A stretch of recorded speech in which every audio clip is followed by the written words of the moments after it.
रात्रि जगुआळीଙ୍କ संदेहजनक मृत्यु गोप निगमानंद उच्च विद्यालयर रात्र जगुआळीଙ୍କ संदेहजनक मृत्यु होईछि। मृतक हेले नागपुर मल्लिक साहिर नलिनीकांत मल्लिक।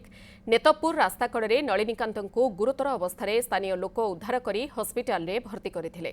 हेले सेठारे तांको डाक्टर मृत घोषणा करथिले।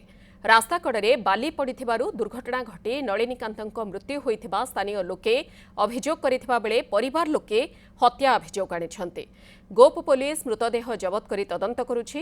अधिक छानभिन पई साइंटिफिक टीम घटनास्थल रे पहुंची तनाखना करुछि।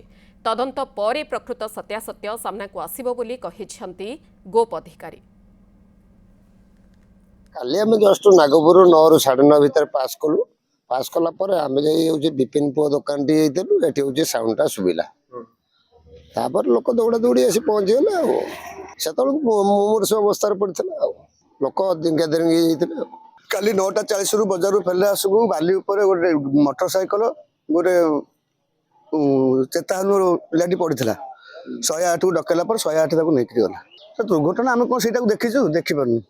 आमे बजार फेले आसगु ते पड़िंदियो रास्ता कड़े बाली संदेह करुछि के से हमर शत्रु अछती ए जमी को नै के प्लॉट बाजार ऊपर नागपुर बाजार ऊपर गोटे प्लॉट से प्लॉट को नै की विवाद हमर किछि दिन हला चलछि। मे बी हेई पारती से माने थाना रे हम अभियोग करछु। तापरे बाइक रो कोनोसी बोथ दी पट साइड रे कोंडी देखंतु किछि हेनी। खाली फ्रंट लाइट टा भंगा जायछि त इंटेंशनली भंगा जायछि सेटा को बढ़िया है। मर्डर ये याकू यथा समय माने उचित तदंत करी हमको न्याय दरकार।